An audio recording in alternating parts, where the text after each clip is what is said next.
वृंदावन का वो मंदिर जहाँ हर रोज घंटियां बजती थी, शंख गूंजते थे और लोग हाथ जोड़कर श्री कृष्ण के सामने खड़े होते थे। लेकिन उसी मंदिर के बाहर सीढ़ियों पर एक इंसान बैठा रहता था, चुप, शांत और भीतर से कृष्ण भक्ति से भरा हुआ। उस इंसान का नाम था काले खां।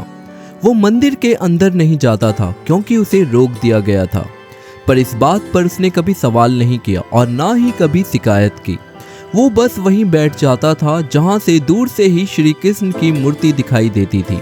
वो दूर से ही श्री कृष्ण की मूर्ति देखता और देखता ही चला जाता। उसकी नज़र कृष्ण की ओर से एक पल को भी नहीं हटती थी और देखते ही देखते उसकी आंखों से आंसू बहने लगते, जैसे वो आंखें नहीं उसकी आत्मा श्याम को देख रही हो और उसके दिल में हर पल कृष्ण को पाने के लिए एक अनकही चाह रहती थी।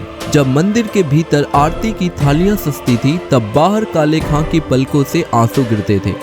वो बहुत धीमी आवाज से कहता, हे श्याम, अगर तुझे देखना मेरा अपराध है तो यह अपराध मैं हर रोज करूंगा।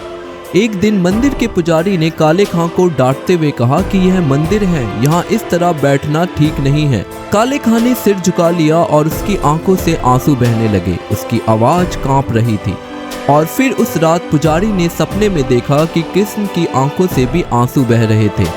कृष्ण कह रहे थे कि जिसे तुमने बाहर बैठाया है वह मेरा परम भक्त है।